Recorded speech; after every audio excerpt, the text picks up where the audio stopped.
Hey guys, Kevin Yates here from KevinRYates.com, and I've got another question today from somebody who's dealing with it's a low back issue and a knee issue. This question though is quite a bit different. This is why I wanted to answer this one on the video, because this is something I'm going to deal with differently than you've probably heard me talk about before. So anyway, this is from Ali. He's 34 years old, 6'2". I have a back problem. My lower discs, L4 and L5, are dehydrated, and due to that, I have back pain almost all the time. And for some reasons, my knees are weak, and doing squats, even without any weight, makes my knees hurt. And sometimes his right knee locks up and can't move his leg. He uses knee wraps when he squats. He says it still hurts. I want to do squats to improve my health, but this problem of mine is not letting me do so.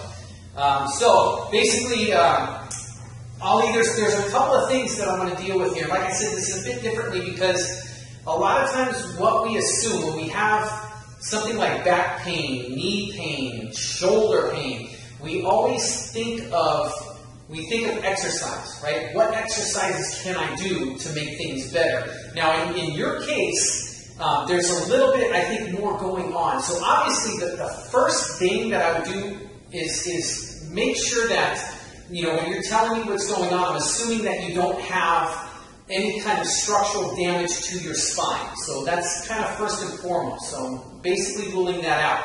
So the other things that we look at, again, I talk a lot about the physical stuff, and I'm going to help you with that. But there's a deeper issue going on, I believe, that's going to help you even more. So again, we've got to look at deeper things. So one of the things that I talk about a lot, I wrote it in my book, The Stress-Free Diet.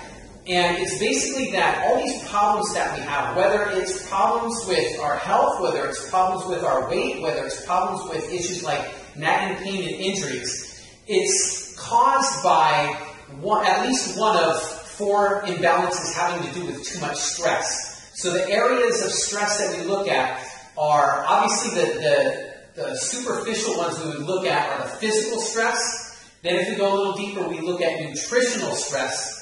Then if we go deeper than that, we start looking at mental and emotional stress. Now, what I like to do is I like to go kind of with the easiest ones first. So I'm going to address with you the 2 things that I think are going to really help you, which are the physical stress, and then I'm going to talk about the nutritional stress. So Ali, the only thing I'm going to ask you is that as I talk you through this and kind of share my ideas with you, that just keep an open mind with it. Because I can tell you that in a lot of cases, I've had people who really just wanted to focus on the physical when there were like nutritional imbalances going on that were really obvious, but they weren't ready to hear it or they didn't want to believe it, and it just kind of was a waste of time basically. So just kind of keep an open mind as you go, and if what I share with you kind of resonates with you, give it a shot. Let me know how it goes. But I think this is really going to help you. Okay, so from the nutritional standpoint, I'm going to deal with first. Basically, I'm not talking so much food right now, as much as I'm going to talk about the most important nutrient it sounds like you need, which is water. So, you said it right there. I'm not sure how you know the discs are dehydrated, but if you've seen it like on an x-ray or something like that, you know that so much of the discs in the spine they contain fluid. They contain water. That's what keeps the space between our vertebrae. So if we have, one of the bones, the vertebrae in the spine, and here's one on top of it, and right in the middle is the disc. So the more dehydrated the disc is, then the closer those bones get together. And the spine, then, there's a lot of friction and degeneration that can happen when the discs are dehydrated. So the first thing I would suggest is basically drink a lot of water. Start drinking water. Now, when I say water, I'm not talking like tap water and a lot of these nutrient-depleted waters, typical bottled waters. I'm going to suggest to you that you drink some high-quality water. So think like Fiji, Avion type waters. Those are the best ones because your body absorbs them better. If those are a little bit pricey or whatever, if you have like a regular bottled water, then add some unprocessed sea salt to it. Just put like a little pinch in there, and not so much that your water tastes salty, but enough that it will help you absorb the water in your body better. Okay, so you've got to hydrate. Rule of thumb, drink a minimum of half your body weight in ounces of water every day. In most cases, what I found is that people need more than that. So start with that, get that water up, half your body weight in ounces of water every day, and then build up from there, because in most cases, people do need more than that. Okay, so that's the first issue. And also, that should help your knee out of it, because what you described with your knee also sounds like it could be issues related to dehydration, because the same thing happens in the knee joint.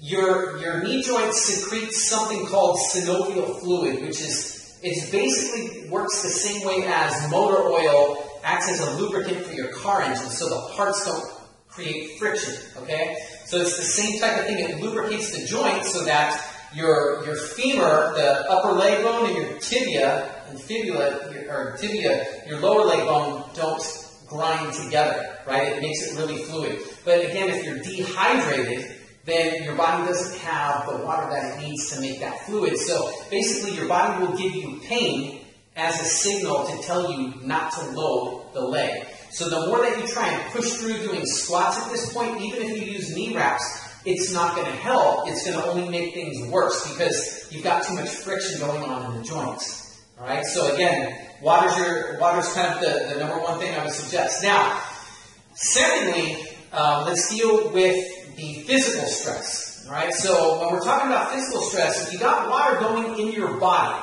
okay, then you've got the water that's coming in there. Now, what we want to do is we want to create kind of a way to make sure that it gets into the disc of the spine. So what we want to do is we can address the physical issue with just a couple of quick movements I'm going to show you, and that's why I'm sitting on the stability ball here.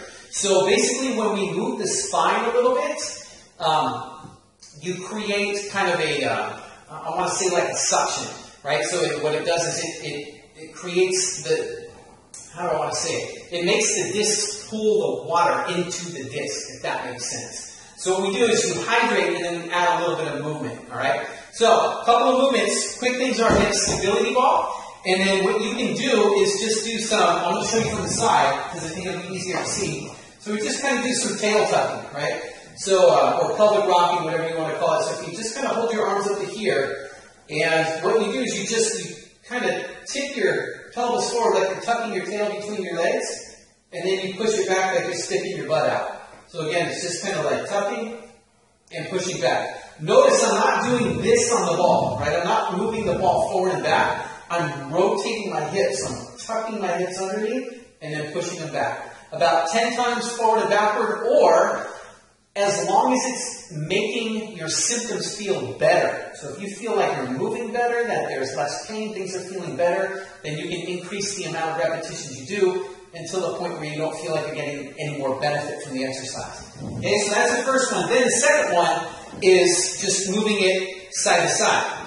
So you're taking your hip, and it's almost like if there was a string from my hip all the way up to the roof, it would be like pulling on that string, and then just moving side to side, pulling that string up. So it's just hiking the hips.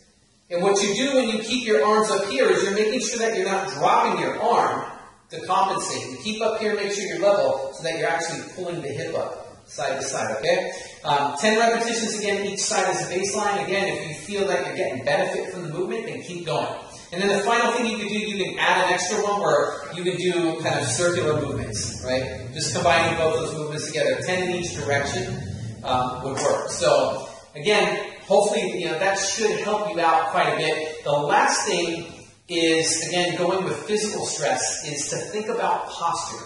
So if you take a look at your posture, and the easiest way I did it in the last video I did yesterday. If you look for it basically on YouTube, I talked about how to fix knee pain from knock knees during squatting. And I did a full posture assessment with a dowel in a way that you could tell if you actually got ideal posture, because if you have too much curvature or not enough curvature in your lumbar spine, that can cause a lot of the degenerative type pain and things like that are going on as well. So hopefully that helps you out, Ollie.